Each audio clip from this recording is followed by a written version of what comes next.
Well, good morning. Welcome back.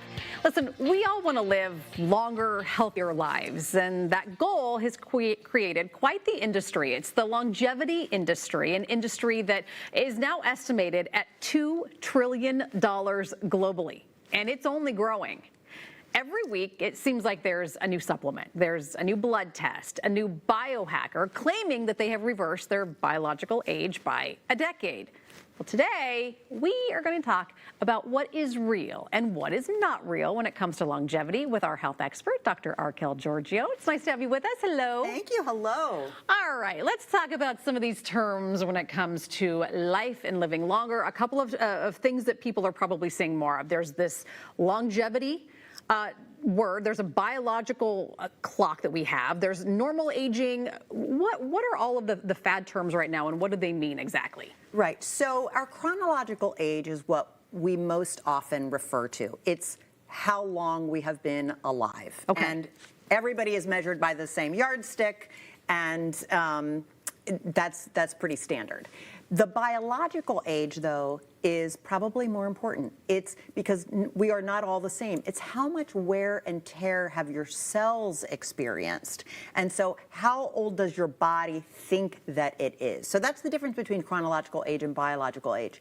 Then there's a difference between lifespan, which is how long are you likely to live, versus health span, how long will you live with a healthy quality of life without disability. And let me just make a point on that. The goal is not lifespan.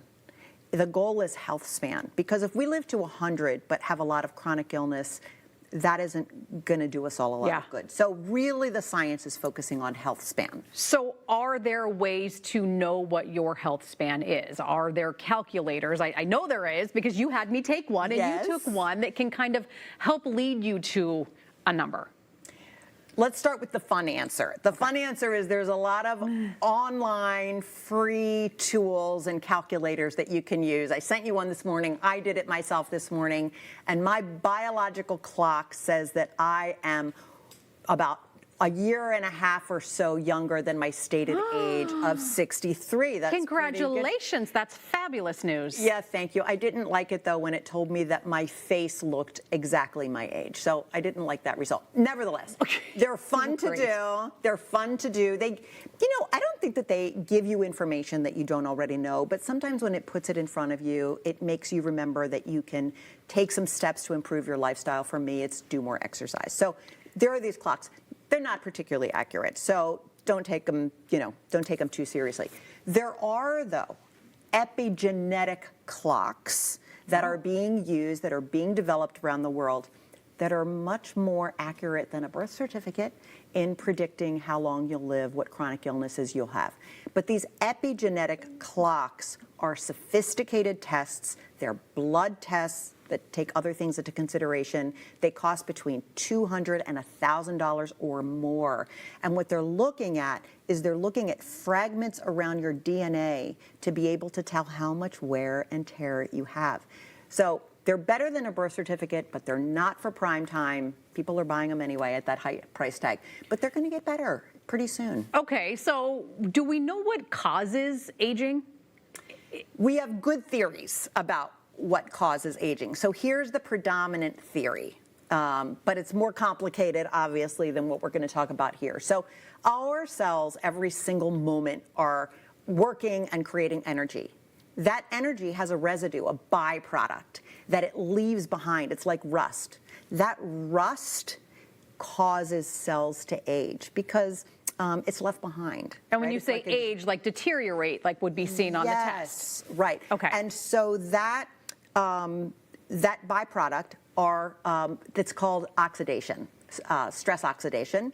And so it makes sense that when we talk about antioxidants in our brains, we're thinking, okay, well, we have oxidative stress of our cells, which causes aging. So if I take antioxidants, I could halt aging. That's where the industry is going with this $2 trillion expenditure. So are there things that we can take to reverse aging?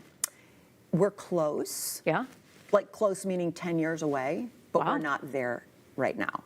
And anything that's out there right now has no human proof that it's going to reverse aging, halt aging, etc. But let's talk about the list of what, the most common things that people are taking. So they're taking resveratrol. Boy, that became really popular when red wine, like this is the compound in red wine. People say will help you live longer, help your cardiac health. We've all heard about CoQ10, vitamin C and E, and then NAM plus our vitamins. The NAM is a type of vitamin B. And so you can see on the screen, these are what people are purchasing in the hopes that the antioxidant effect, because they are antioxidants, will affect the oxidation in cells. But studies have not been completed or shown to be effective in humans, mostly done in mice.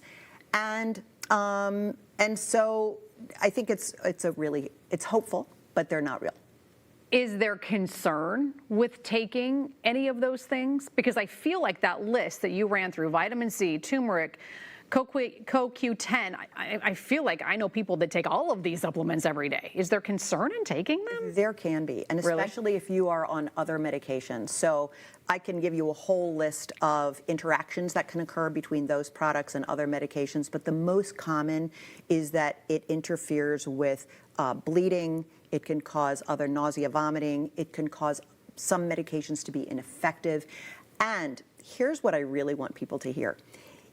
If they really are effective in being antioxidative and make healthy cells healthier, they might make unhealthy cells more active as well. And so there's two of them that have been shown in some studies to also possibly be correlated with breast cancer and prostate cancer. So, interesting. We need to have more information.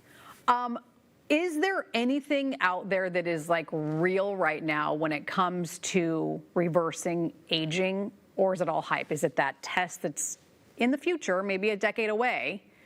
Is there anything today? So that slide we just saw, that's hype for right now. But there is real science, like Nobel Prize winning science, that is showing that we are close to understanding why cells age and how to reverse it. And so it focuses on reprogramming cells to go from being an aging cell to a cell that it's what our cell would have looked like when we were a child or an embryo.